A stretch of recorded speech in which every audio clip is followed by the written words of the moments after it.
Hello dear students, बीजी 6M seed technology second के लिए ये गेस पेपर है जो मेरे एक करीबी दोस्त ने तैयार किया है।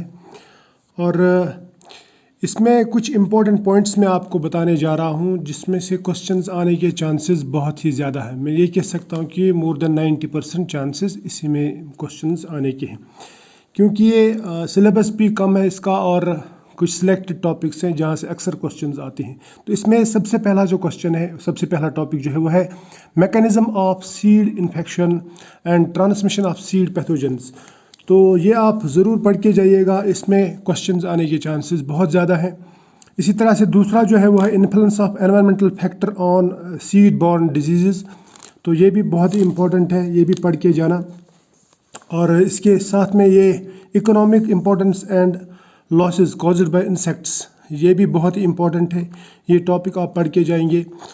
लेकिन मैं साथ साथ में आपको एक बात और बताना चाहूँगा कि सिलेबस आप पूरा पढ़ के जाएंगे। ये वो टॉपिक्स है जिन पे आप ज़्यादा फोकस करेंगे, लेकिन बेहतर यही रहता है कि आप पूरा सिलेबस पढ़ के जाएं।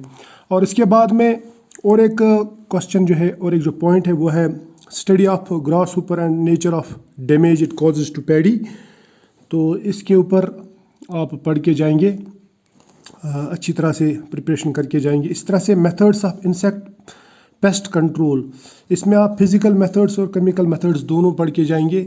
इसी तरह से basic principles in seed form management, तो ये एक इम्पॉर्टेंट पॉइंट है, ये भी आप पढ़ के जाएंगे। इसी तरह से वीड्स क्या होते हैं और उनका कंट्रोल कैसे किया जाता है, तो ये आप पढ़ के जाएंगे। उसके बाद में कॉन्सेप्ट ऑफ क्रॉप रोटेशन, ये बहुत ही इम्पॉर्टेंट कॉन्सेप्ट है और इसको भी आप पढ़ के जाएंगे। इसी तरह से मिक्सड क्रॉपिंग किसे कहते हैं, मल्टीपल क्रॉपिंग किसे कहते हैं।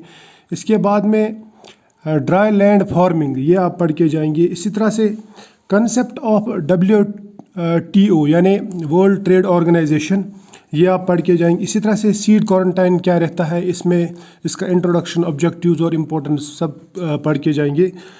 तो ये पढ़ने के साथ साथ मैंने आपसे पहले भी कहा कि आप पूरा सिलेबस पढ़ के जाइए। तो बाकी wish you all the best, आप अच्छे से करके आइए और मिलेंगे फिर कभी, तब तक के लिए बाय।